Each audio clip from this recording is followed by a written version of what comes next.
काम बांधवाडे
कपिकुळी हनुमंत शरीर वज्रायसे कवळी ब्रह्मांड जो पुछे तया माझा दंडवत कपिकुळी हनुमंत रामरायाच्या सेवका शरण आलो तुका तया माझे दंडवत कपिकुळी हनुमंत विडाला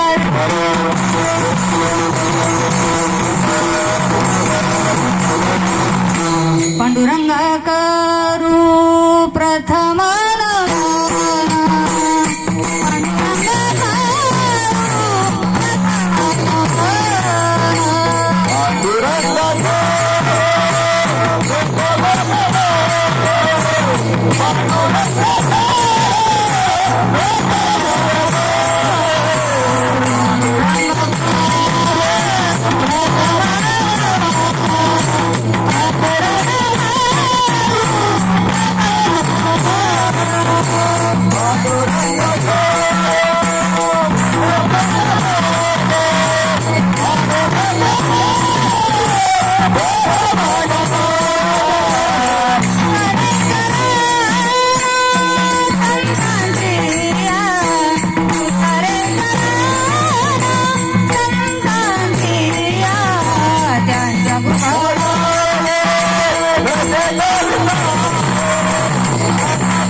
तुमचा अनुग्रह लादलो पावन झालो चराचरी मनोजवं मार्गकल्लवेगं जितेन्द्रियं बुद्धिमता वरिष्ठं वातात्मजं वानरयूतमुख्यं श्रीरामदूतं शरणं प्रपत्ते समचरण सरोजं सान्द्रनीलाबुदापं जगननीतपानि मण्डनं मण्डनानि तरुण तुलसीमाला कन्दरं मञ्जनेत्रं सदैव धवलहासं विठ्ठलं चिन्तयामि महायोगपीठे तटे भीमर वरं पुण्डरीकाय दातु मुनीन्द्रे समागत्य तिष्ठन्तमानन्दकन्दं परब्रह्मलिङ्गं भजे पाण्डुरङ्गं जयांचे केली स्मरण होय सकळ विद्यांचे अधिकरण तेची वंदू श्रीचरण श्रीगुरूंचे ते नमस्कारोनी आता काम बांधवडी काळ घाताला तोडोरी तया माझे दंडवत कपिकुळी हनुमंत वेळेच्या अभावी कारण 10:15 वाजून गेलेले आहे नाही का म्हणून शॉर्टकट सगळं चाललं आज प्रस्तुत प्राप्तस्थळी प्राप्त प्रसंगी कीर्तन रूपी सेवेकरता निवडलेला अभंग भक्ती ज्ञान वैराग्य यांचा त्रिवेणी संगम असणारे देहूचे सुप्रसिद्ध साधू महान संत महान वैष्णव ज्यांनी काळाच्याही माथ्यावर पाय देऊन सदेहा वैकुंठ गमन केलं ज्यांच्या आचार विचार आणि प्रचारामध्ये एक वाक्यता होती वेद सुज्ञ वारकरी तज्ञ भक्ती ज्ञान वैराग्य यांचा त्रिवेणी संगम असणारे देहूचे सुप्रसिद्ध साधू नाही का यांचा 4 चरणाचा अभंग आणि हनुमंतरायाचं वर्णन करणारा अभंग आजच्या सेवेकरता निवडलेला आहे विठ्ठला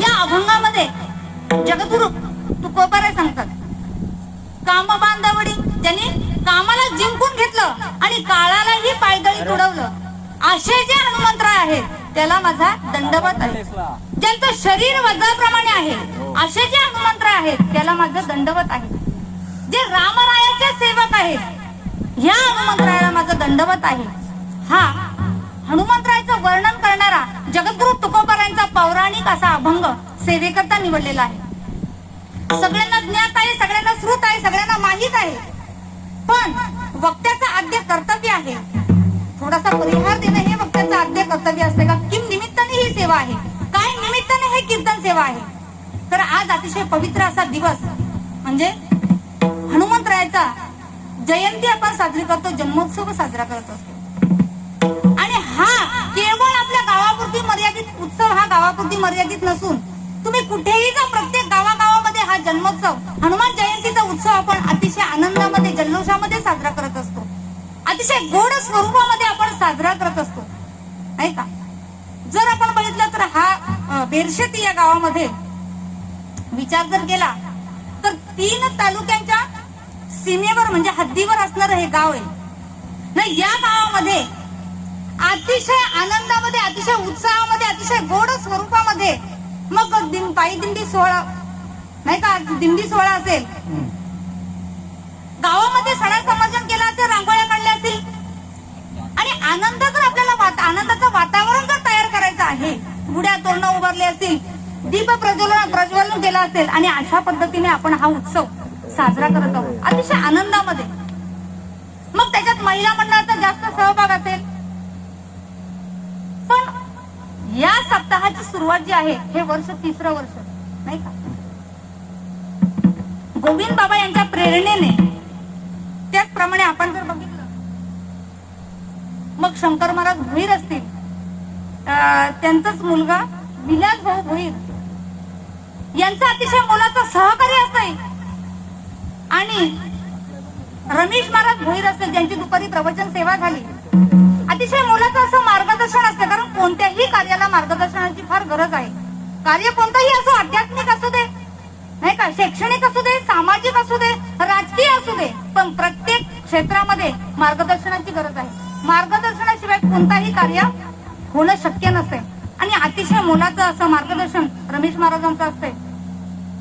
त्याचप्रमाणे या ठिकाणी मला सदानंद बबन मडवी सर यांनी सुद्धा वेळोवेळी फोनवर कॉन्टॅक्ट करत राहिले, तारीख घेतली. या कीर्तनासाठी उपस्थित असलेले सर्व महिला वर्ग असतील, उपस्थित असलेले सर्व गायक, वादक, विणेकरी, मृदुंगमणी, हार्मोनियम वादक आणि सर्व ज्येष्ठ श्रेष्ठ कीर्तनकार, प्रवचनकार, सर्व श्रोतू वर्गांच्या चरणावर विनम्र भावाने अभिवादन करून सेवेला प्रारंभ.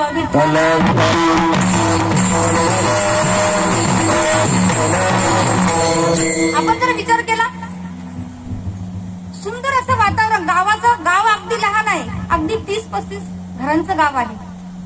कीर्तनासाठी माणसं जरी आपल्याला थोडी दिसत असली, कीर्तनासाठी माणसांची गर्दी जरी नसली, तरी माणसं दर्दी पाहिजे, नाही का? ठीक आहे, थोडी माणसं आहेत, पण आपल्याकडे वेळ पण कमी आहे आणि अगदी मनाचे कान करून आपण कीर्तन श्रवण करायचं आहे. विठ्ठल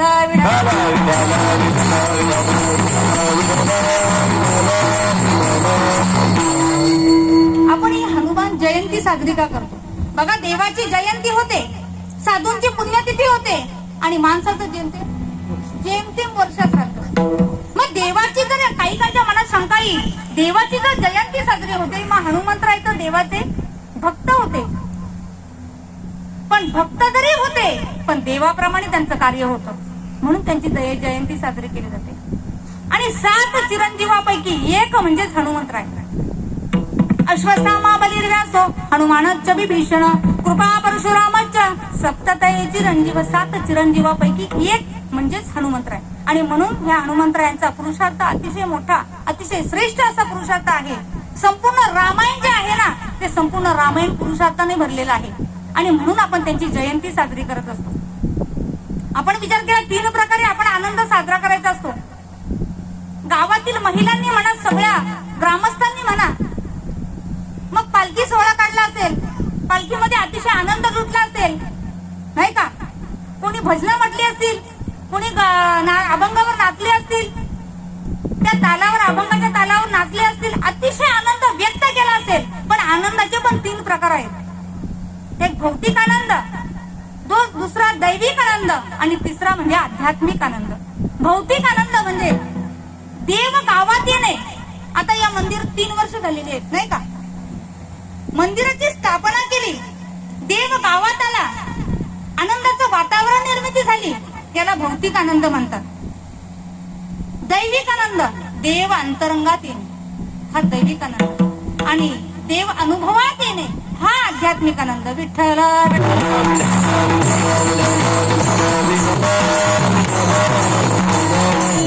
हनुमंतरायांनी तेच केलं. आपल्या सेवेच्या बळावर तो आनंद व्यक्त केला, नाही का? आनंद मिळवला. प्रभूची सेवा करून तो आनंद मिळवला. आपण आज काय केलं पाहिजे? गावामधील सगळ्या पुरुषांचा म्हणा, महिलांचा म्हणा, सगळ्या कार्यक्रमांमध्ये आणि उत्साहामध्ये असतात, सहभाग असतो. पण आपण नेमकं काय केलं पाहिजे हेही आपल्याला समजलं पाहिजे. आपण भक्ती कोणत्या पद्धतीने केली पाहिजे हेही प्रत्येकाला कळलं पाहिजे, नाही का? पहिल्यांदा सांगायचं झालं, आपण अतिशय पवित्र अशा देशामध्ये जन्माला आलो. पवित्र ते कुळ पावन तो देश, पवित्र ते कुल पावन तो देश.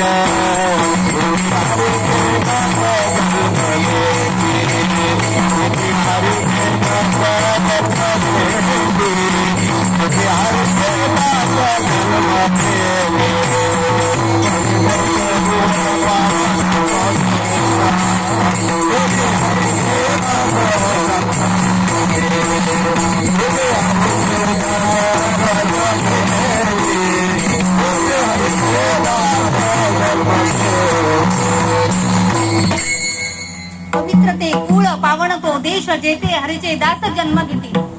आपण कुठे जन्माला आलोय? मृत्यू लोकांमध्ये तर आलोयच, पण भारत देशामध्ये, पवित्र अशा भारत देशामध्ये आपण जन्माला आलोय. आता भारत देशामध्ये जन्माला आलेले आहेत पशु, पक्षी, गाढव, घोडे, कुत्रा, मांजर, किडा, मुंगी सगळे जन्माला आले. पण त्याच्याही पेक्षा आपण वेगळे माणूस म्हणून जन्माला आलो. हा मनुष्य जन्म हा सहजासहजी मिळत नाही. तो कधी मिळतो? ज्यावेळेस भगवंताची कृपा होईल, त्याच्याशिवाय आपल्याला मनुष्य जन्म मिळणार नाही. इतका अमूल्य किमतीचा मनुष्य जन्म आहे. मग या मनुष्य जन्माला येऊन आपण काय केलं पाहिजे? देवी दिला देह भजना गोमटा. कशासाठी दिलाय? भजनासाठी दिलाय. जर आपण बघा, पशु पक्षी ही त्यांचं पोट भरण्याचं काम करतात. ते काय उपाशी राहतात का? नाही राहतात. तेही त्यांचं पोट भरण्याचं काम करतात. काही करून मग चिमणी असेल, कावळा असेल, कुत्रा असेल, मांजर असेल, पोट भरण्याचं काम करतात.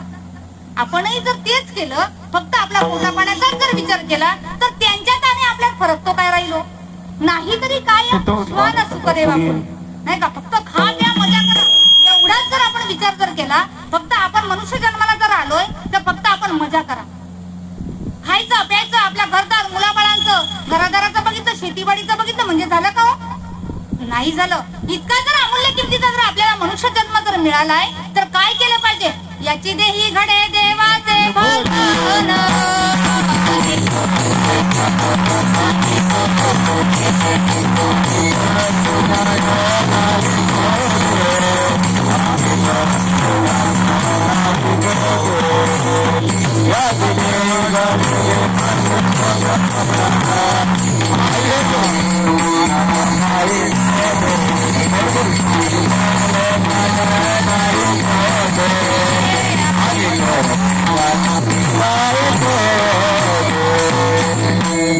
याच देहामध्ये आपल्याला भगवंताचं नामस्मरण आपल्याला घडू शकतंय या मनुष्य जन्मामध्ये.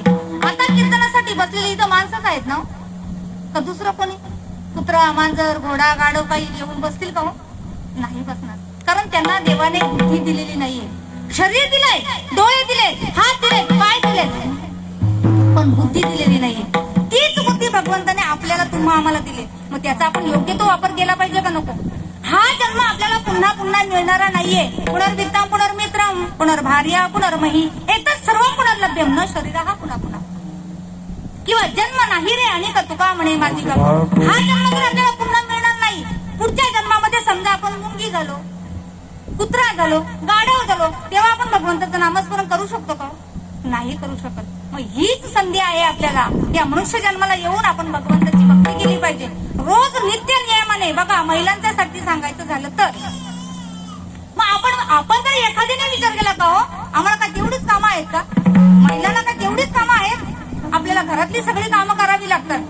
कपडे भांडी सगळं करावं लागतं. पण ते करता करता कामामध्ये काम काही म्हणा राम राम जाईल भव श्रम सुख होईल दुःखाचे. काम करता करता भगवंताचं नामस्मरण करायचंय, भगवंताची भक्ती करायची. मग आपण स्त्रियांनी काय केलं पाहिजे? सकाळी उठल्यानंतर, आता सगळी जर तसं पाहायला गेलं तर सगळी श्रवणातली माणसं आहेत. माझ्यापेक्षा ज्ञानाने तर मोठे आहेत, वयाने मोठे आहेत, ज्ञानाने मोठे आहेत. मी मला श्रेष्ठ समजते असं नाही, कारण ऐकणारी मंडळी अतिशय हुशार असते, नाही का? पण काय केलं पाहिजे महिलांनी? उत्साह एखादा करायला घेतला तर त्या उत्साहामध्ये प्रत्येकाने सहभागी झालं पाहिजे. सहभागी होण्याच्या नंतर प्रत्येकाने आनंद लुटला पाहिजे. मग आज आपल्याकडे जर सप्ताहाचं आयोजन केलेलं आहे, नियोजन केलेलं आहे, तर प्रत्येक कार्यक्रमात आपण प्रवचन चालू असेल तिथेही गेलं पाहिजे. त्या ठिकाणी गेल्याच्या नंतर आपण काही श्रवण केलं, आपल्या मनाचं परिवर्तन झालं पाहिजे. फक्त कीर्तन ऐकलं, प्रवचन ऐकलं, आपण कार्यक्रमाला गेलो, पालखीला गेलो म्हणून झालं का? तर नाही झालं. गेल्याच्या नंतर त्याच्यातलं आपल्या मनाचं परिवर्तन झालं पाहिजे, असं झालं पाहिजे. सकाळी उठल्याच्या नंतर स्नान संध्या झाली आणि स्नान संध्या झाल्याच्या नंतर तुळशीला पाणी व्हायला पाहिजे. तुलसी श्री सखी शिवे पापहारिणी पुण्यते नमस्ते नारदनुते नमो नारायण प्रिय. बरं, नाही आपल्याला श्लोक म्हणता आला, पण मनापासून हात तर जोडू शकतो. आपल्या पतीचं देव स्वरूप असणाऱ्या पतीचं दर्शन तर घेऊ शकतो. ही रोजच्या नित्यक्रमाची नित्यकर्म जी आहे ती स्त्रियांनी केली पाहिजे. तसं पाहायला गेलं तर स्त्रिया अतिशय हुशारच आहे. प्रत्येक क्षेत्रामध्ये महाराज आज स्त्री कुठे कमी नाहीये. नेहमी सांगत असते, स्त्री आज कुठे कमी नाहीये. स्त्री प्रत्येक क्षेत्रामध्ये कार्यरत आहे.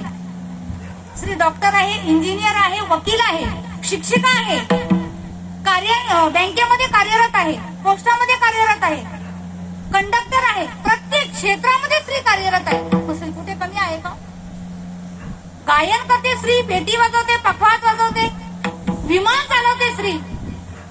सगळीकडे स्त्री आहे. अगदी तेवढं करण्यापेक्षा शैक्षणिक क्षेत्रामध्ये सुद्धा काही स्त्रिया होऊन गेल्या. स्त्री ही पंतप्रधान होती, राष्ट्रपती झाली, आज आहे राष्ट्रपती. किती स्त्रिया पुढे आहेत?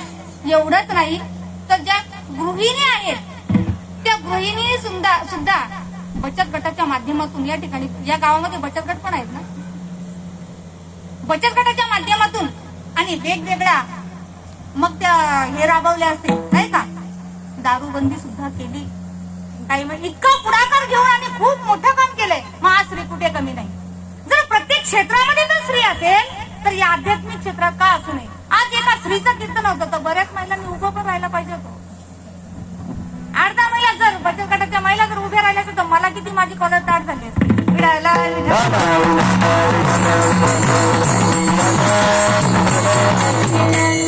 स्त्री जर बघितलं तर समाजाचा आधारस्तंभ आहे. स्त्री ही समाजाचा आधारस्तंभ आहे. ती आपल्या स्वकर्तृत्वाच्या बळावर उच्चतम पदापर्यंत जाऊन पोहोचू शकते. अहो, कोणकोणत्या किती मोठ्या मोठ्या पदापर्यंत स्त्री जाऊ शकते. काय नाही करू शकत स्त्री, सगळं काही करू शकते. म्हणून आज स्त्री कुठे कमी नाही. आपण विचार केला पाहिजे. आज जर आजचा माणूस आहे, आज असा आहे का प्रत्येक माणसाला प्रसिद्धी पाहिजे, प्रत्येक क्षेत्रामध्ये मी प्रसिद्ध झालो पाहिजे, ही माणसाची अपेक्षा असते, नाही का? पण प्रसिद्ध तरी कुठं व्हायचं? एखाद्या गावाचा जर मुख्य माणूस असेल, मग तो पोलीस पाटील असेल, सरपंच असेल, आणि येणारा प्रत्येक माणूस त्यालाच विचार, गावात प्रवेश केल्याच्या नंतर त्याच माणसाचं नाव घेऊन पहिल्यांदा विचारतात, नाही का? अमुक माणसाचं घर किंवा मडवी सरांचं घर कुठे आहे? पहिल्यांदा असं विचारते. मग दुसऱ्यांनी विचार केला तो येता जाता त्या मडवी सरांचं नाव घेऊन विचारता तुम्ही, नाही का? मग मला सुद्धा त्यांच्यापेक्षा प्रसिद्ध व्हायचं. एकाने असा विचार केला, मला प्रसिद्ध व्हायचंय, पण माणसाने कोणत्या पद्धतीने प्रसिद्ध झालं पाहिजे? तो एका माणसाने विचार केला, त्यांच्यापेक्षा जर मला प्रसिद्ध व्हायचंय, त्यांच्याकडे शिक्षण नव्हतं, काही नव्हतं, पण कोणत्या ना कोणत्या पद्धतीने प्रसिद्ध झालं पाहिजे. मग त्या माणसाने काय केलं? त्याच्या बायकोचा सल्ला घेतला. सल्ला देण्याकरता बायका हुशार असतात, नाही का? स्त्रिया हुशार असतात. म्हणजे तुम्ही असं करा, एक साडी घ्या, ती साडी असं फाडत राहा, गावामध्ये फिरा, ती साडी फाडीत राहा, म्हणजे लोक तुमच्याकडे बघतील, तुमची जास्त चर्चा होईल, तुम्ही जास्त प्रसिद्ध व्हाल. त्याने ऐकलं बायको. गेल्याच्या नंतर ती साडी फाडायला सुरुवात केली. गावामध्ये फिरत होता, साडी फाडत होता. लोकांचं मात्र लक्ष होतं, अरे मग त्या प्रसिद्ध माणसापेक्षा, त्यांचं नाव घेण्यापेक्षा या माणसाचं नाव जास्ती चर्चा चालायला लागली. तो माणूस साडी फाडतो म्हणजे डोक्यात थोडासा हे झालं का काय? पण कोणत्या पद्धतीने प्रसिद्ध झाला पाहिजे? ते सर कोणत्या पद्धतीने प्रसिद्ध झाले? तर ते एक सर आहे, ते एक शिक्षक आहे. मग दुसऱ्या माणसाने जर विचार केला, तो साडी फाडून जर गावात मध्ये जर फिरत असेल, एखादा कपडा फाडीत जर फिरत नाही होणार. दुसऱ्याने विचार केला मला त्याच्याही पेक्षा प्रसिद्ध व्हायचे. त्यांनी काय केलं, एक मडकं फोडलं. मडकं फोडून त्याचा जो वरचा गाडा असतो तो डोक्यामध्ये घातला. डोक्यात घातल्याच्या नंतर गावात फिरायला सुरुवात केली. लोकांचं लक्ष त्या साडी फाडणाऱ्यापेक्षा याच्याकडे जास्त गेलं. म्हणे अरे हा काही त्याच्यापेक्षा जास्त वेडा झाला काय. त्याला म्हटलं मी त्याच्यापेक्षा जास्त प्रसिद्ध झालो. तिसऱ्याने विचार केला मी आता गाढवावरच बसून गावामध्ये फिरतो. आणि तो माणूस गाढवावर बसून मांडी घालून आणि फिरायला लागला. गाढवावर मांडी घालून बसता येईल का? तुम्ही पण लगेच हो बोलता. पण गाढवावर बसून आणि तो फिरायला सुरुवात केली. का? माझी प्रसिद्धी व्हावी. पण कोणत्या पद्धतीने माणसाने प्रसिद्ध व्हावं हे सुद्धा माणसाला कळलं पाहिजे. अशा पद्धतीने माणूस प्रसिद्ध होणार नाही. तर माणसाला प्रसिद्धी जर पाहिजे असेल तर अध्यात्म क्षेत्रामध्ये, परमार्थ क्षेत्रामध्ये सगळ्यांपेक्षा आगळेवेगळे जर काम केलं, जर चांगलं कर्म केलं तर माणूस नक्कीच प्रसिद्धीपर्यंत पोहोचतो. विठ्ठल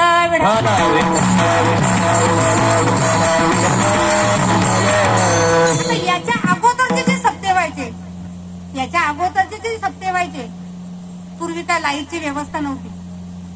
लाईटची व्यवस्था नव्हती.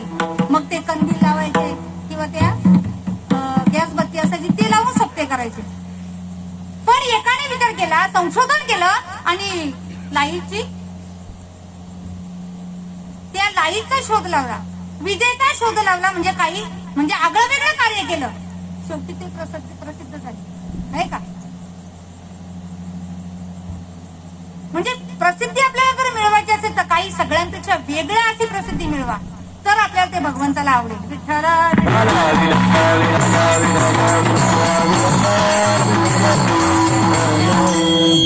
आपण हनुमंतरायांच्या जयंती निमित्त हा सोहळा आहे.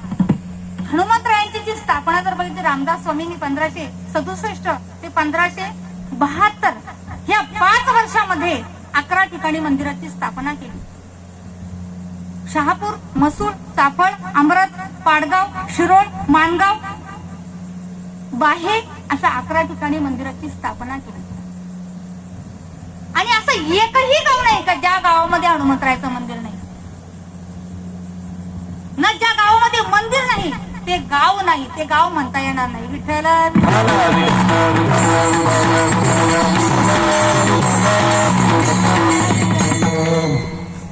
अशा हनुमंतरायांना संत श्रेष्ठ जगद्गुरु तुकोबाराय दंडवत घालतात.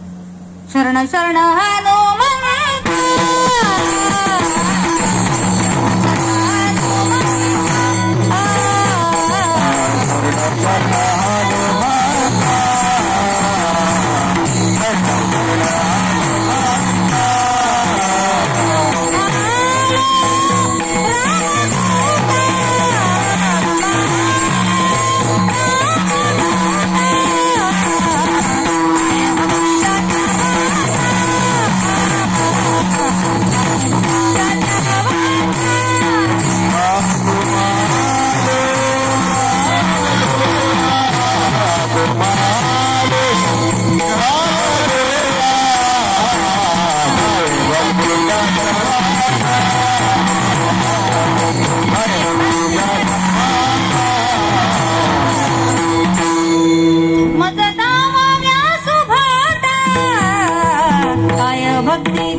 शरण हनुमंता तुम्हालो रामदूता. जगद्गुरु तुकोबाराय या हनुमंतरायांना शरण जातात.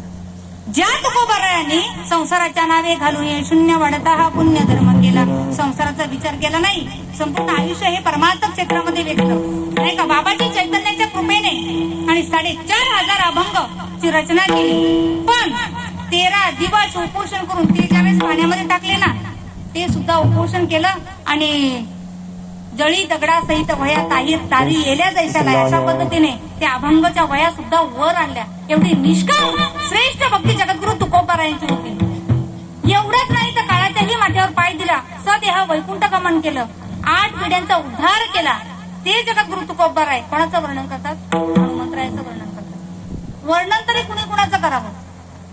वर्णन कुणी कुणाचं करावं? पहिलवानाने एखाद्या पहिलवानाचं वर्णन करावं, धनवानाने एखाद्या धनवानाचं वर्णन करावं, बलवानाने एखाद्या बलवानाचं वर्णन करावं, तसं संतांनी एका संतांचं वर्णन करावं. जगद्गुरु तुकोबारायांनी हनुमंतरायाचं वर्णन केलेलं आहे. पण आपण काय करत बसतो?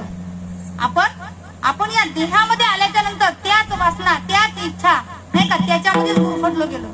पण मेन आत्मा हा परमात्म्यात विलीन हो किंवा जीवनमुक्त होण्यासाठी ज्यांची आपण ओळख झाली पाहिजे ते आपण सद्गुरू केला पाहिजे, नाही का? एकदा का सद्गुरूंची ओळख पटली का मग ते आपल्याला आणि खरी ज्ञानाची ओळख करून देतात. विठ्ठल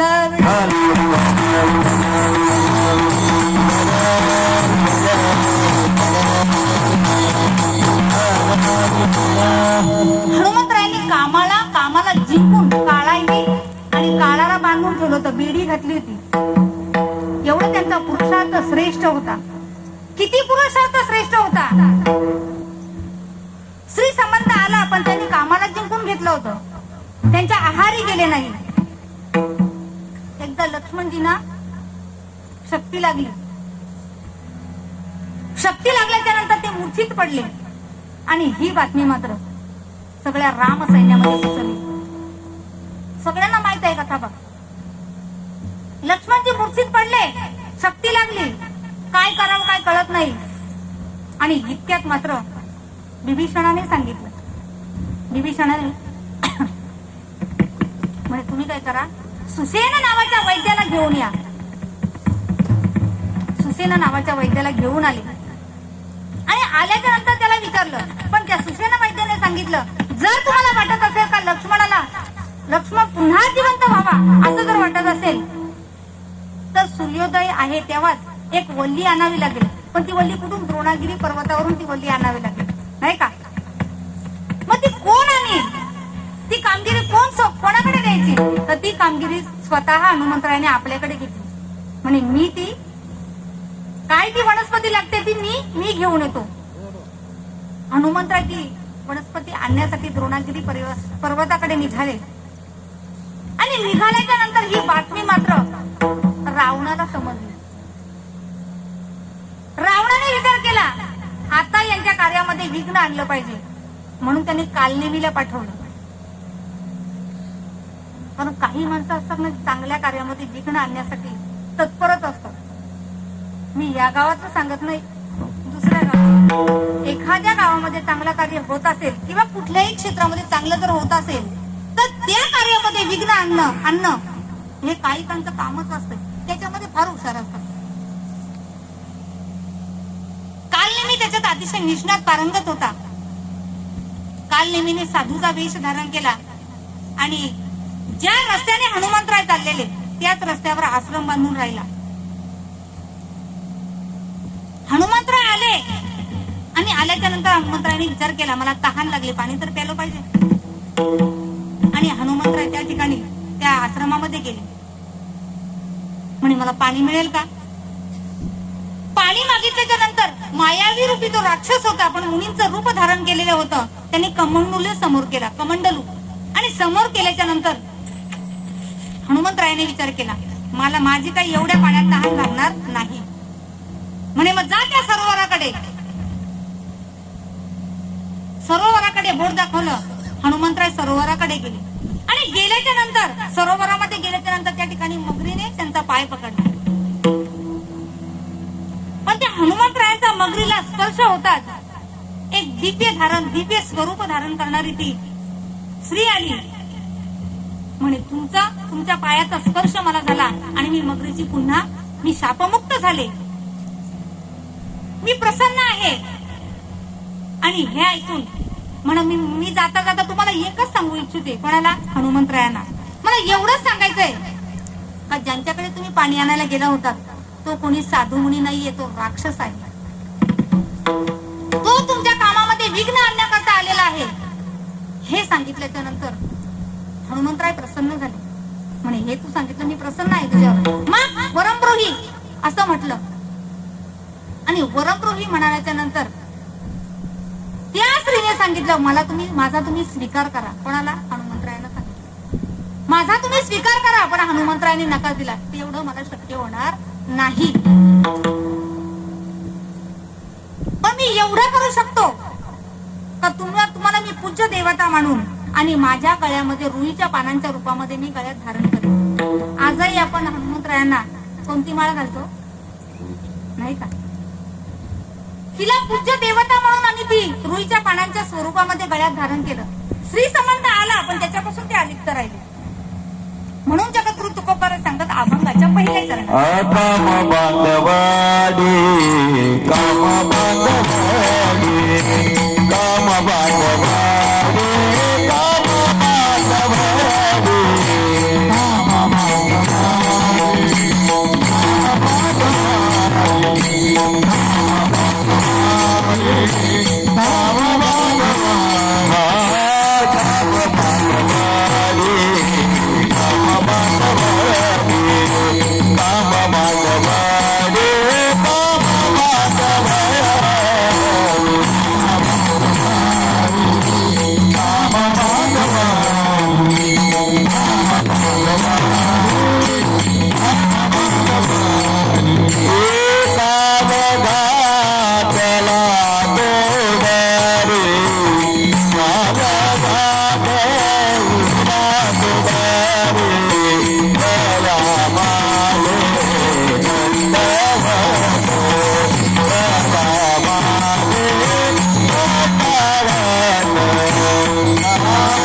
हनुमंतरायांनी काय केलंय तर कामाला जिंकून काळाला पायदळी तुडवलं.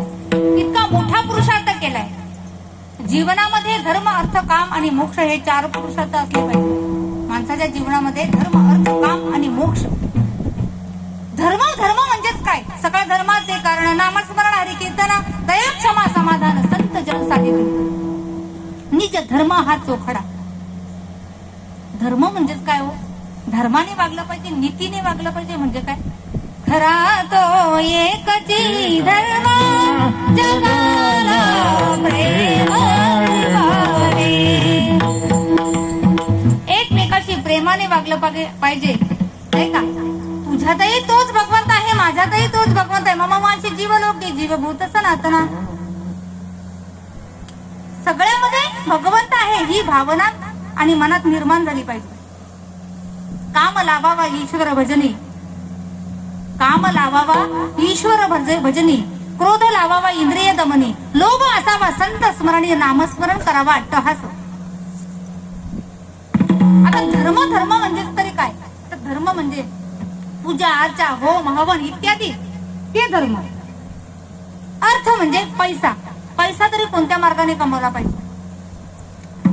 आणि मिळालेला जो पैसा आहे तो धर्माच्या मार्गाने जर लावला नाही का, जोडून या धन उत्तम व्यवहारे दास विचारे वेच करी, उत्तम जिगती तो एक पावेल, उत्तम भोगी तुका म्हणे आश्रमाचे फळ, ते परम पद बळ वैराग्याचे.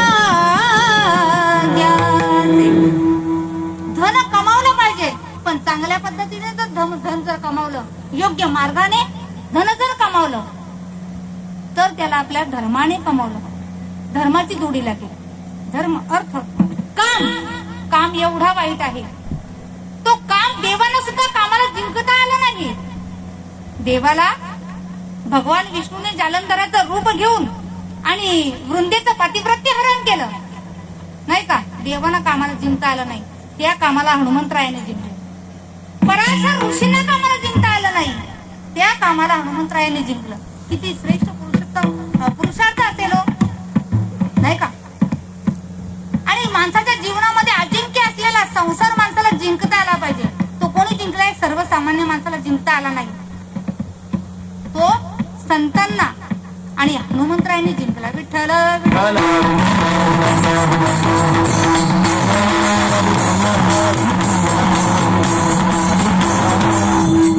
हनुमंतरायांनी ब्रह्मचर्याच्या जोरावर किती मोठा पुरुषार्थ केला.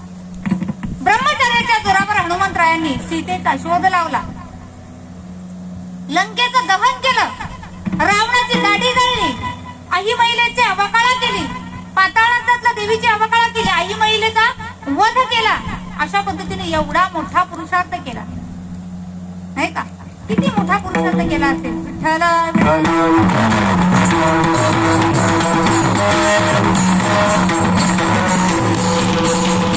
आणि असे जे हनुमंत आहेत त्यांना माझा दंडवत असो. असे जगद्गुरु तुकोबारा अभंगाच्या दुसऱ्या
हनुमंत.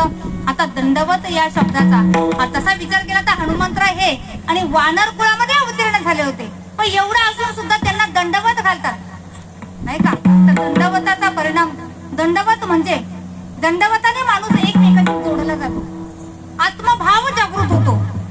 एखादे महाराज झाले किंवा दुसरं कोणी पाहुणे आला तर आपण हाय बाय करण्यापेक्षा जर नमस्कार केला तर किती आत्मभाव आपला जागृत होतो. राम कृष्णारी किंवा राम राम येताना निदान जुनी माणसं राम राम तरी म्हणायची, नाही का? हात जोडून दंडवताने माणूस एकमेकाशी जोडला जातो, आपला आत्मभाव जो आहे तो जागृत होतो. आपली भक्ती कोणत्या पद्धतीची असली पाहिजे? श्रवणम, कीर्तनम, विष्णू स्मरणम, पादसेवनम, अर्चनम, वंदनम, सख्य, आत्मनिवेदनम, नाही का? दास्य भक्ती, हनुमंतरायांची ही दास्य भक्ती होती. नवविध भक्तीपैकी भक्ती 9 प्रकारची आहे, त्याच्यापैकी हनुमंतरायांची दास्य भक्ती होती. दासत्वांनी कटप हनुमंत केले,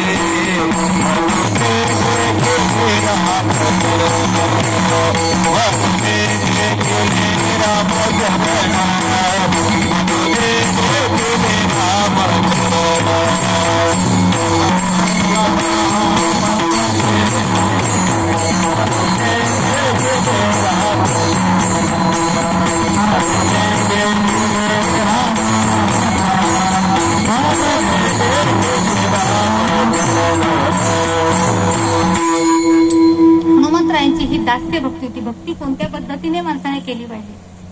9 प्रकारची भक्ती आहे. पहिली भक्ती श्रवण भक्ती.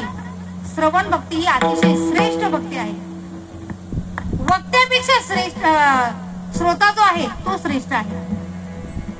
आज कितीतरी माणसं श्रवणाला बसत असतात.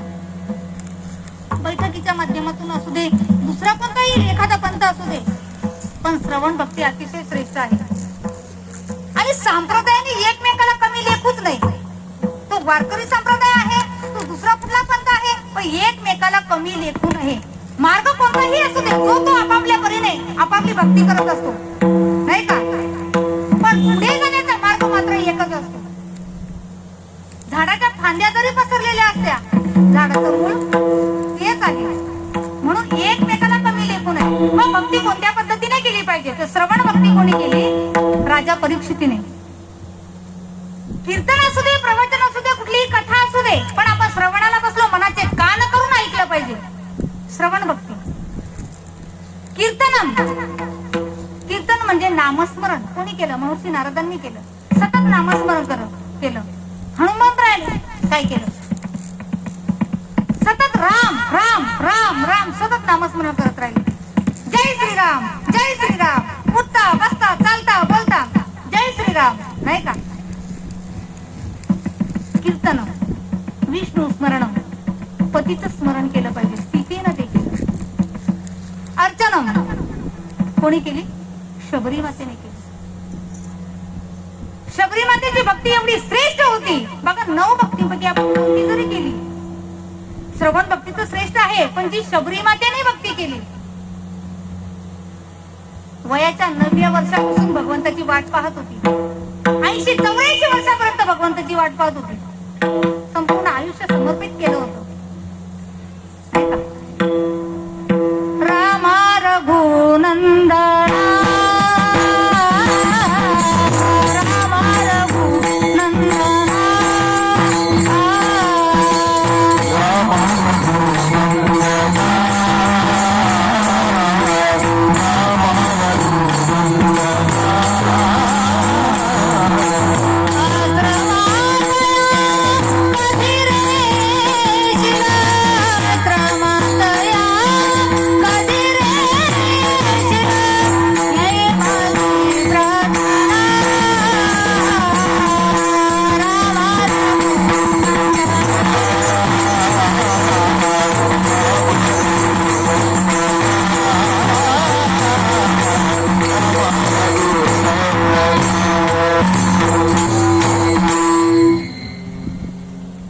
शबरी मातेची अर्चन भक्ती, दास्य भक्ती. मग प्रभू रामचंद्रांची जी भक्ती केली कोणी? लक्ष्मणजी, भरत. धर्म, मला धर्म नको, अर्थ नको, काम नको, मोक्ष नको, मला काहीच नको, फक्त तुमच्या चरणाची मला सेवा पाहिजे, नाही का? अर्चन, वंदन, दास्य, आत्मनिवेदन कोणी केली? बळीराजाने केली. समर्पित भाव सगळं आणि स्वतःला समर्पित केलं होतं. इतके दानशूर व्यक्तिमत्व होते. पण त्याच्यापैकी आपण कोणती भक्ती करतो हा आपण विचार केला पाहिजे. कोणती तरी एक श्रवण भक्ती जरी केली तरी तेवढंच पुण्य मिळणार आहे. मी कीर्तन करते, मलाही तेवढं पुण्य आहे, जे ऐकणारे त्यांनाही तेवढंच पुण्य आहे, नाही का? कारण ज्या ठिकाणी कीर्तन होत आहे प्रत्यक्ष भगवंत त्या ठिकाणी वास करत असतो. नामदेव महाराजांच्या कीर्तनातच भगवंत नाचायचे असं नाही. ज्या ठिकाणी भगवंताचं नामस्मरण चालू आहे त्या ठिकाणी कोणत्या ना कोणत्या रूपामध्ये भगवंत येऊन वास करत असतो. विठ्ठल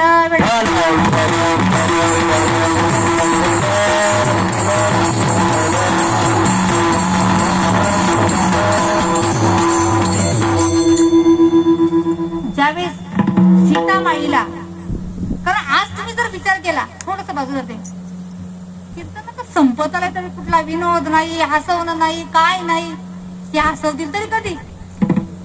पण कीर्तनाला संतांनी मर्यादा घालून दिली. कीर्तन कोणत्या पद्धतीने केलं पाहिजे, कीर्तन कसं झालं पाहिजे. कारण ही गादी नारदाची गादी आहे. या गादीवर उभं राहिल्याच्या नंतर फक्त भगवंताचं नामस्मरणच झालं पाहिजे. या ठिकाणी कुठल्याही प्रकारचा विनोद असता कामा नाही. आणि विनोद करण्यासाठी, विनोदाचं माध्यम किंवा मनोरंजनासाठी अनेक प्रकारची माध्यम आपल्याकडे, मग टीव्हीच्या माध्यमातून म्हणा, नाही का, आपण विनोद आपल्याला ऐकायला मिळते. पण या गादीवर आल्याच्या नंतर कुठल्याही प्रकारचा विनोद असता कामा. सगुण चरित्रे परम पवित्रे सादर वर्णावी, सज्जन वृंदे मनोभावे आधी वंदावी, सत्य संगे अंतरंगे नाम बोलावे, कीर्तन संगे देवा सनिध सुखे बोलावे. प्रेम भरित वैराग्य भाग्याच्या गोष्टी विवाराव्या, जेणेकरून मूर्ती ठसेल अंतरी श्रीहरीची. ऐसी कीर्तन मर्यादा आहे संतांच्या. ही कीर्तनाला संतांनी मर्यादा घालून दिली आणि त्याच पद्धतीने कीर्तन झालं पाहिजे. कारण हनुमंतराय समोर बसून इथं ऐकतायत. प्रत्यक्ष भगवंत या ठिकाणी कीर्तन ऐकतो. तो कीर्तन कसं झालं पाहिजे नाही का? मग इथं बायांच्या ना बाकीच्या गोष्टी येता कामा नये. विठ्ठल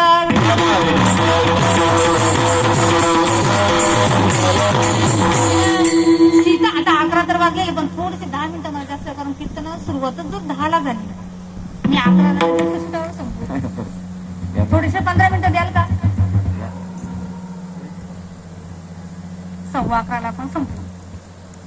ज्यावेळेस सीतामाई आणि लंकेवरून तिला आणि मग रावणाशी युद्ध करून पुन्हा अयोध्येमध्ये आले, विराजमान झाले. प्रभू रामचंद्रांनी आता विचार केला, अगं तेव्हा तू हरणाच्या कातडीची चोळी मागितली, तुला काही देता आली नाही, पण आता मग तुला काय पाहिजे? सीतामाईने सांगितलं, मला तुझ्यामुळे नग्न भाजं तरी लाज स्वामीजी, मी पाठतो, तू तुला वाटलं तरी चालेल, ती लाज तुम्हाला आहे, मला आता काही नको. मागण्याचा परिणाम एवढा वाईट होतो. काय मागितली ती चोळी? 6 महिने रावणाच्या ताब्यात राहावं लागलं, मला आता काही नको. प्रभू रामचंद्रांनी लक्ष्मणाला विचारलं, म्हणजे तुला काय पाहिजे का? एवढा माझ्या बरोबर 14 वर्ष राहिला.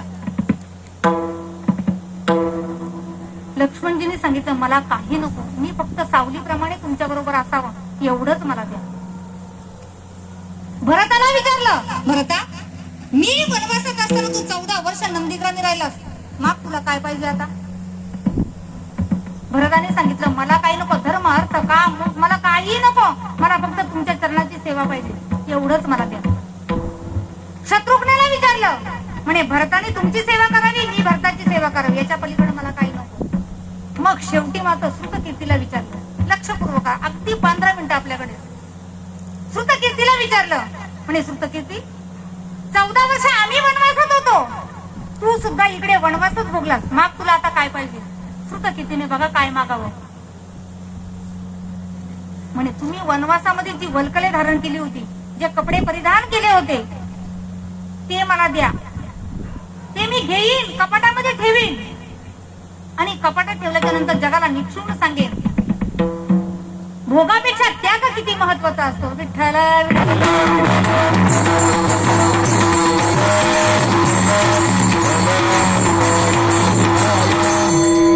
हनुमंताची भक्ती एवढी श्रेष्ठ होती, दास्य भक्ती एवढी श्रेष्ठ होती. ज्यावेळेस सगळ्यांचा सत्कार केला हो प्रभू रामचंद्रांनी, जेवढ्यांनी सहकार्य केलं होतं सगळ्यांचा सत्कार केला, पण हनुमंतरायांचा काही सत्कार केला नाही. बरं, हे काय देवाला माहिती नव्हतं का? पण भक्ती त्या पद्धतीची होती, त्याला मी काय देऊ, संपूर्ण समर्पित केलं होतं, मी काय देण्यासारखंच नाहीये माझ्या भक्ताला, एवढी भक्ती श्रेष्ठ होती, मी काय देऊ. पण सीतामाईने विचार केला, शेवटी स्त्रिया सगळ्याचाच विचार करतात नाही का, त्यांना घराची काळजी, बाहेरची काळजी, सगळ्याचीच काळजी. सीतामाईने विचार केला, म्हणे अरे सगळ्यांचा सत्कार केला, पण माझ्या हनुमानाचा सत्कार कोणी? गळ्यात असलेला लाख मोत्याचा हार आणि हनुमंताला दिला, सत्कार केला.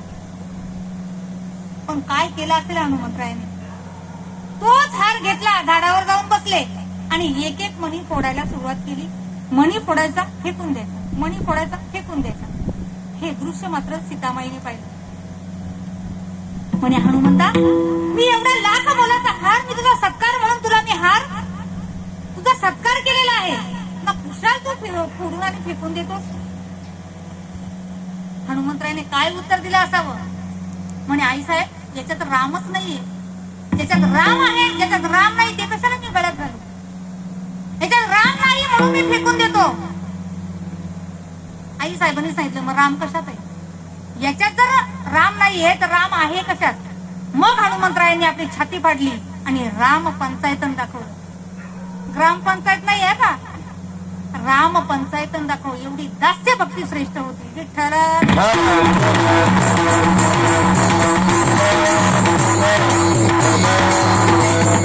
आणि एवढी दास्य भक्ती श्रेष्ठ असताना तुम्हाला कंटाळा नाही आला ना? दास्य भक्ती एवढी श्रेष्ठ होती, कारण विचारलं पण पाहिजे, मी बोलतच राहायचे ना, तुम्हाला वाटायचं कधी आवडते, 11 वाजून गेले. दास्य भक्ती एवढी श्रेष्ठ होती का का ज्यावेळेस अहिरावण आणि महिरावण या राक्षसांनी राम आणि लक्ष्मणाला ज्यावेळेस पळवून नेलं आणि पळवून नेल्याच्या नंतर ही बातमी मात्र शेपटीने म्हणजे पार्वती मातेने हनुमंतरायांना सांगितल्याच्या नंतर हनुमंतरायांनी लगेच उद्धार केला, जय श्रीराम. आणि त्या ठिकाणी ज्या ठिकाणी देवी उभी होती देवीला ढकलून दिलं. स्वतः हनुमंतराय देवीच्या रूपामध्ये राहिले आणि राहिल्याच्या नंतर राक्षसांना सांगितलं, तुम्ही आता बाहेर जा. अहिरावण आणि महिरावण यांना सांगितलं, तुम्ही बाहेर जा बरं. पण देवी बोलते हे ऐकून राक्षसांना मात्र बरं वाटलं. अरे आमच्याशी देवी बोलायला लागली. म्हणे ठीक आहे, मी बाहेर जातो. बळीच द्यायचं आहे ना, मग तुम्ही बाहेर जा. राम आणि लक्ष्मणांना मंदिरामध्ये ठेवलं आणि राक्षस मात्र बाहेर गेले. पण बाहेर गेल्याच्या नंतर आता मात्र देवीने विचारायला सुरुवात केली. प्रभू रामचंद्रांना विचारलं, लक्ष्मणजींना विचारलं, म्हणे का तुमची सुटका करणारा कोणी आहे का, ज्याच्यावर तुमचा विश्वास असेल असा कोणी आहे का. मग प्रभू रामचंद्रांनी सांगितलं, आमचा हनुमान आहे ना, आमची सुटका करणारा फक्त आमचा हनुमंतराय, तोच आमची सुटका करू शकतो. आणि हे शब्द ऐकल्याच्या नंतर हनुमंतरायाने लगेच उडीच मारली. प्रभू रामचंद्रांना आलिंगन दिलं आणि आलिंगन दिल्याच्या नंतर बाहेर जाऊन प्रभू रामचंद्र लक्ष्मणजी खांद्यावर घेतल्याच्या नंतर बाहेर उड्डाण केलं आणि अहिरावण आणि महिरावण यांचा वध केला. अहि म्हणजे अहंकार, मही म्हणजे ममता. प्रभू राम म्हणजे ज्ञान आणि लक्ष्मण म्हणजे वैराग्य. ज्ञानाने आणि वैराग्याने कोणाला मारलं, अहंकार आणि ममतेला मारून टाकलं. एवढा श्रेष्ठ पुरुषार्थ होता. विठ्ठल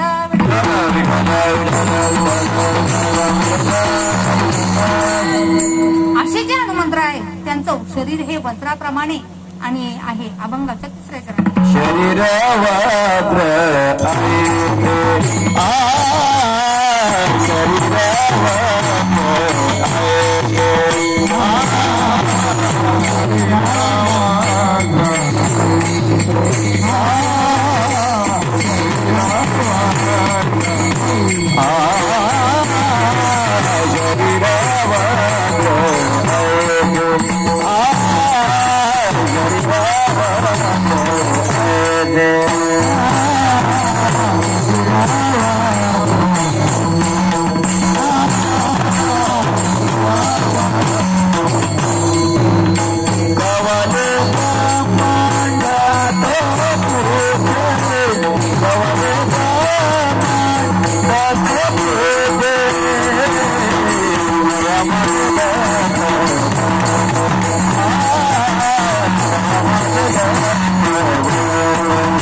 त्यांचं शरीर वज्राप्रमाणे होतं. काळ सुद्धा त्याला काही करू शकत नव्हता. असं शरीर वज्राप्रमाणे होतं. शेपटी इतकी प्रभावी होती, शक्तिशाली होती, ब्रह्मांडाला गवसणी घालेल इतकी त्यांच्यात ताकद होती. पण थोडक्यात सांगते, वज्रदेही शरीर कसं झालं. कामक्रोधाला हनन केलं म्हणून हनुमंतराय, हनुमान असं नाव, पण वज्राप्रमाणे शरीर कसं, एवढं सांगते आणि सेवेला पूर्ण विराम देते. हनुमंतरायांना जन्माला आल्याच्या नंतर या ठिकाणी सकाळी जन्माचं कीर्तन झालं का नाही झालं, म्हणजे जन्माची कथा सांगितलेली आहे. ज्या वेळेस हनुमंतरायांना आणि जन्माला आले, भूक लागली, आई मला काहीतरी खायला द्या, आणि खायला द्या म्हणून अंजनी माता सांगते, आता खायचं असेल तर आरक्त फळ खा, आरक्त फळ. आणि ते आरक्त फळ आणण्याकरता अंजनी माता वनामध्ये गेली. पण वनात गेल्याच्या नंतर भूक तर मात्र जास्त लागलेली आहे. तितक्या सूर्योदय झाला. सूर्य सकाळी लाल भडक अगदी फळाप्रमाणे दिसतो. हनुमंतरायांना वाटलं काहीतरी फळ आहे म्हणून सूर्यावर झडप घातली. आणि झडप घातल्याच्या नंतर आता मात्र वायूने विचार केला, सूर्याजवळ गेला तर जळून भस्म होईल, म्हणून वायुदेवाने पाण्याचा वर्षाव केला. पाण्याचा वर्षाव केला आणि पाण्याचा वर्षाव केला.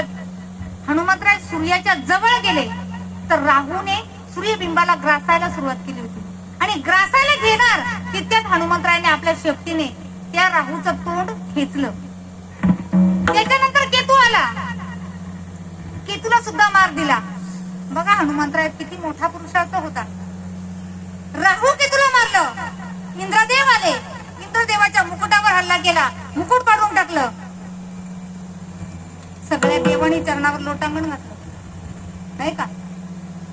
असे असणारे जे हनुमंतराय आहेत त्या वज्रदेही कसे झाले तर हनुमंतराय ज्यावेळेस मूर्छित होऊन खाली पडल्याच्या नंतर त्या ठिकाणी भगवान शंकर आले, सर्व देवदेवता आले.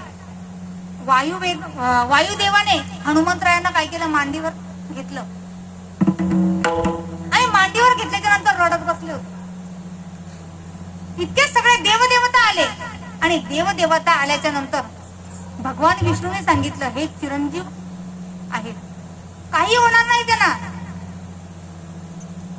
भगवान शंकराने सांगितलं, माझा तिसरा डोळा आहे ना, तरी सुद्धा यांना अग्नी सुद्धा काही करू शकणार नाही. आणि इंद्राने काय केले तर रागामध्ये हनुमंतरायांच्या हनवटीवरच वज्र मारलं. हनुमंतरायांच्या हनवटीवर वज्र मारलं म्हणून त्यांचं नाव वज्र, त्यांचं शरीर वज्रदेही झालं. विठ्ठल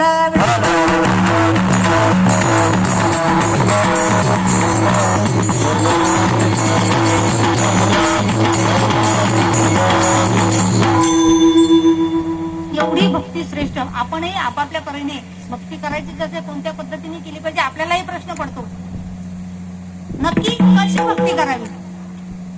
पण श्रवण भक्ती करा, कीर्तन नामस्मरण करा, कोणत्या तरी पद्धतीने भक्ती करा. ज्या भगवंताची भक्ती आपल्याला संतांनी दाखवून दिली, कोणत्या पद्धतीने केली पाहिजे, त्या देवाचं आपण एकदा नामस्मरण करू. सगळ्यांनी टाळी वाजवा, मुखाने आपण नाम घेऊ.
भगवंताची भक्ती करत असताना फक्त भाव बघत असतो, नाही का?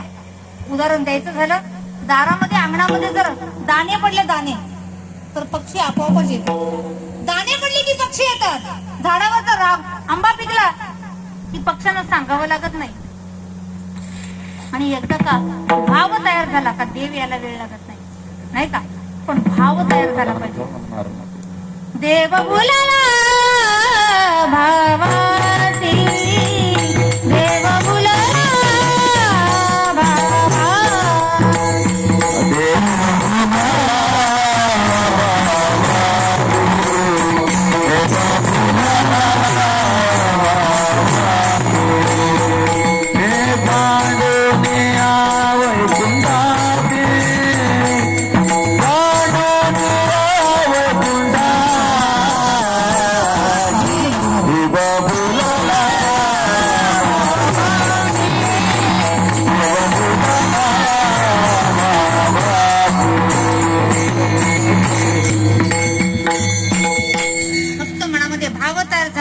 हीच थोर भक्ती आवडते देवा, हीच थोर भक्ती आवडते देवा. आणि हीच थोर भक्ती आवडते देवाला, तेच आवडते. म्हणून हे रामरायाच्या सेवका, मी आता तुम्हाला शरण येतो अभंगाचं शेवटचे चरण. रामराया जय देवा, रामराया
संसारामध्ये कनिष्ठ असले चालेल, पण परमात्मामध्ये श्रेष्ठ सेवक पाहिजे, नाही का? सेवा कोणती केली? सेवा गुरुची सेवा केली पाहिजे, तर आपण आणि योग्य त्या मार्गापर्यंत जाऊ शकतो. आता फार काही बोलण्यापेक्षा ज्या संतांनी आपल्याला हा मार्ग दाखवला त्या संतांचं एकदा आपण भजन करू. ज्ञानेश्वरा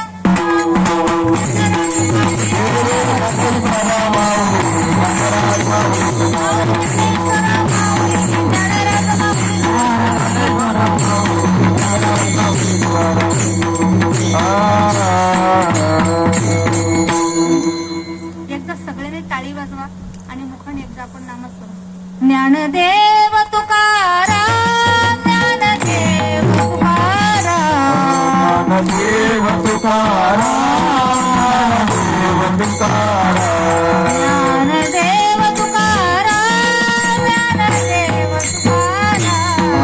ज्ञानदेव तुकाराम ज्ञानदेव तुकाराम ज्ञानदेव तुकाराम, ज्ञानदेव तुकाराम. ज्ञानदेव तुकाराम ज्ञानदेव तुकाराम देव तुकाराम,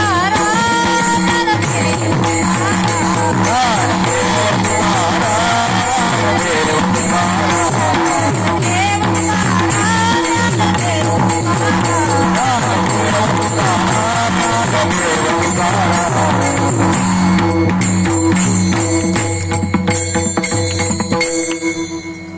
या ठिकाणी बेतशेती या गावामध्ये अतिशय आनंदामध्ये उत्साहाचं गोड असं वातावरण निर्माण झालेलं आहे. आणि या तिसऱ्या वर्षी मला या ठिकाणी सेवा करण्याची संधी दिली त्याबद्दल मी संपूर्ण ग्रामस्थांचे मी आभार मानते. साथ करणारे सर्व गायक विनेकरी ताईपासून काका सगळ्यांची नावं काय मला माहिती, 2 महिला उभ्या आहेत, विनेकरी ताई आहेत. पण जर कधी पुन्हा बोलवलं तर मला जास्त महिला उभ्या पाहिजे नाही का. आणि रानाची आशा करते, आशा व्यक्त करते.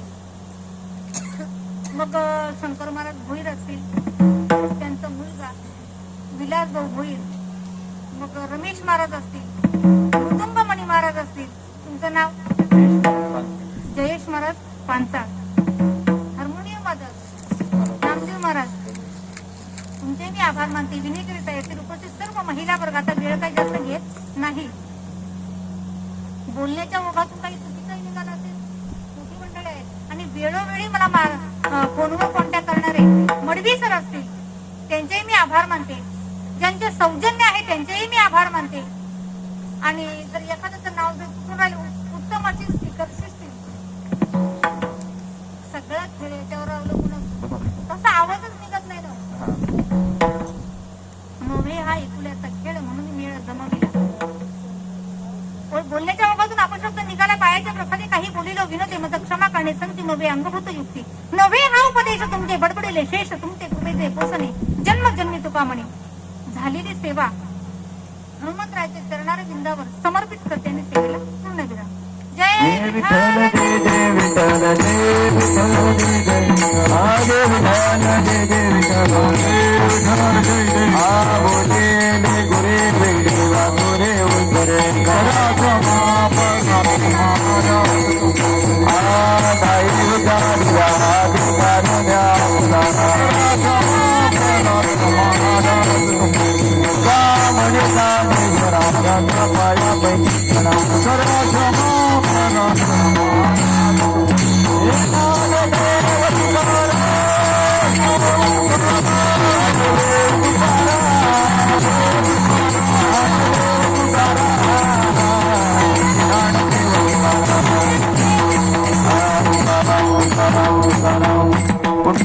पुंडरी श्री ज्ञानदेव तुकाराम पंढरीनाथ भगवान की जय. माऊली ज्ञानेश्वर महाराज की जय. जगद्गुरु तुकाराम महाराज श्यामद रामचंद्र की जय. उमापती महादेव की जय. पवनपुत्र हनुमान की जय. चला आता चाय झाला असेल तर ग्रामस्थांनी चाय घेऊन इथे या. सर्व महिलांना पाहुण्यांना चाय पाण्याची व्यवस्था करा. आणि लगेचच जे ग्रामस्थमध्ये ओंकारपूर बदली मंडळ यांचा सत्कारणासाठी जे आपण शाल पेपर आणले ते घेऊन या. आणि ते महिलांना आग्रही विनंती का आपण आता थोड्या वेळाने इथे उत्पादन करण्यात भजनाला होणार आहे, तर सर्व महिलांनी भजना येण्यासाठी कृपा करायची आहे. आणि नंतर काकडा आरती होणार आहे पहाटे सुद्धा काकडा आरतीला महिलांनी सहभागी जास्ती यावा अशा विनंती. महिला मंडळ पुरुष सर्वांनी काकडांसाठी पार्टी यायचं आहे.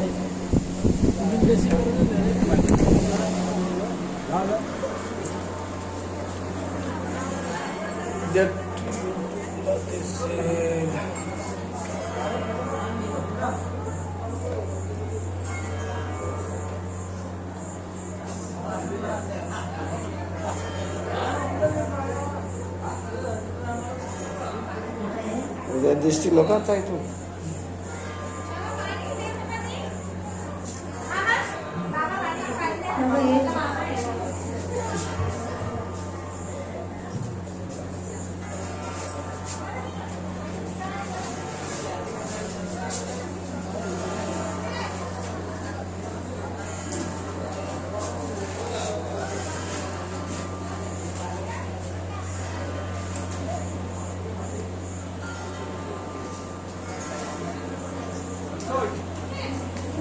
इथे आलेले पालखी सोहळ्यासाठी ओंकार श्री भक्तुंकर मालिकाला जेवढं ग्रामस्थातील जेवढं काही मंडळीचे मुल्या मुली असतील त्यांनी लगेच इथं समोर यायचं आहे. जेवढे असतील लहान मुलांपासून मोठ्यापर्यंत मालिकाला मालिका